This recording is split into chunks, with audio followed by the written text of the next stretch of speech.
ช่วงอายุ 37 หา 41 เดือน พัฒนาการด้านการเคลื่อนไหว ข้อที่ 84 ทักษะการยืนขาเดียว 3 วินาที ผู้ประเมินแสดงวิธีการยืนขาเดียวให้เด็กเบิง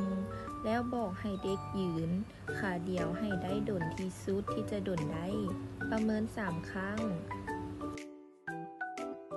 ผ่านเด็กสามารถยืนขาเดียวได้ 3 วิอย่างน้อย 1 ใน 3 ครั้ง พัฒนาการด้านกล้ามซีนมัดน้อยและสติปัญญา ข้อที่ 85 ทักษะการเรียนแต้มรูปวงมน อุปกรณ์มีสอดำ เจี้ยขาว ผู้ประเมินแต้มรูปวงมนขนาดเส้นผ่าศูนย์กลาง 5 ซม ให้เด็กเบิงแล้วเว้าว่าครูแต้มรูปวงมนและให้เด็กแต้มนำ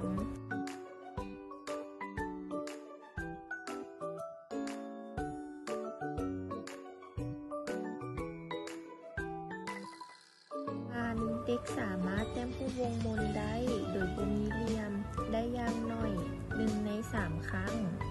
พัฒนาการด้านการเข้าใจภาษา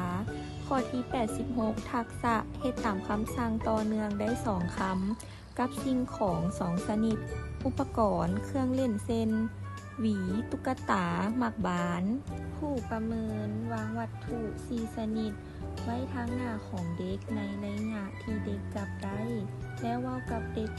เช่นจับหวีมาให้ครูแล้วซี้ใส่ตุ๊กตา ผู้ประเมินวางสลับวัตถุทั้ง 4 ชนิดใหม่กรณีที่เด็กบ่ผ่านคำสั่งทำผิดให้เปลี่ยนเป็นคำสั่งอื่นได้คำสั่งแม่นอาจเปลี่ยนคำเว้าหรือวัตถุได้ผ่านเด็กสามารถเฮ็ดตามคำสั่งต่อเนื่องได้อย่างน้อย 1 ใน 3 พัฒนาการด้านการใช้ภาษา ข้อที่ 87 ทักษะถามคำถาม 4 อย่างเช่นไผ แม่นหยัง อยู่ไส เป็นหยัง ผู้ประเมินสังเกตเห็นเด็กเล่นของเล่นหรือประเมินทักษะอื่นผู้ประเมินจะถามจากพ่อแม่ผู้ปกครองว่าเด็กเคยถาม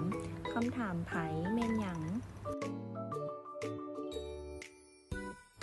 ผ่านเด็กสามารถใช้คำถามต่างกัน 4 อย่างได้ พัฒนาการด้านการช่วยเหลือตนเองและสังคม ข้อที่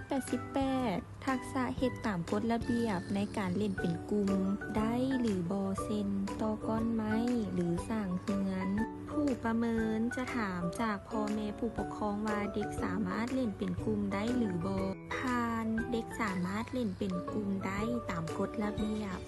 ข้อที่ 89 ทักษะช่วยเฮ็ดเวียกขั้นตอนเดียวเองได้ จุดประสงค์เพื่อส่งเสริมความภาคภูมิใจ ผู้ประเมินถามจากพ่อแม่ผู้ปกครองว่าเด็กสามารถช่วยเวียกง่ายๆได้หรือบ่เช่นเก็บเครื่องเล่น กวาดเรือน